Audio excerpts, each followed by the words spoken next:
RIF list in the amount of $900,000, including about $560,000 in salary in positions that could be RIF'd.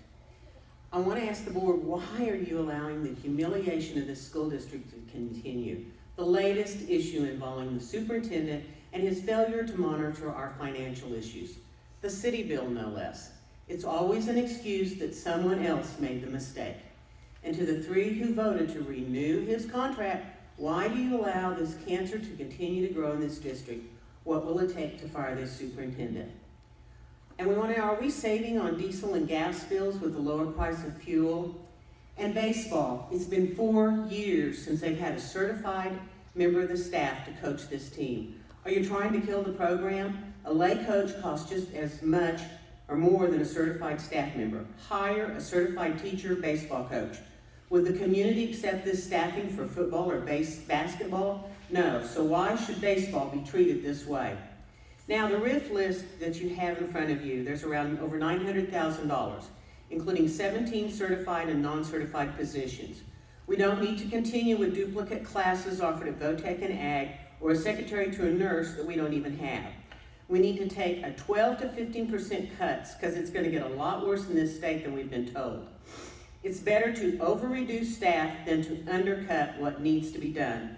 And some people will be moved to fill positions that are open in retirements, and others might be called back when enrollment is firmed up in the fall. And by the way, I already know of 5 students that are leaving the district because of things that are going on here.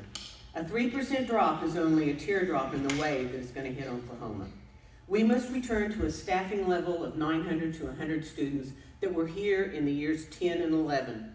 That's cutting 20 to 22 positions. We've lost 2 already to retirement and 1 controversial position to resign. And to funding amounts before the superintendent was hired. With these personnel cuts, I think programs can be saved, like alternative ed that we need to keep, because that keeps kids in school. Kids that would be dropout, kids that would show bad on your state report, alternative ed, kids that couldn't get to Choctaw. Plus, we need to serve not only those kids that are at risk, we also need to serve the gifted and talented, the AP, the concurrent enrollment, the library funding. I put on there reduce it because a lot of schools are stopping any reduce it. They're not funding library programs at all. But if we do $900,000 or $560,000 in staff cuts and do some sense in what we're spending money on, we could either easily keep these programs and we could redo the full-time sub policy. We need a public meeting for other ideas and then a new task force composed of some of the school board, the principals over here, special ed, nutrition, custodial, activity clubs and coaches, teachers, counselors, librarians, parents, business leaders, seniors, retired teachers, and administrators to put together a RIF policy for this district.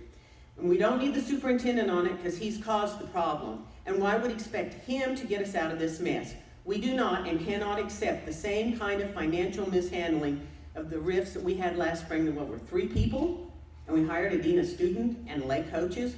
Also, I've worked with the financial figures that are available on the website. They don't make any sense. They don't add up to the figures on the treasurer's report.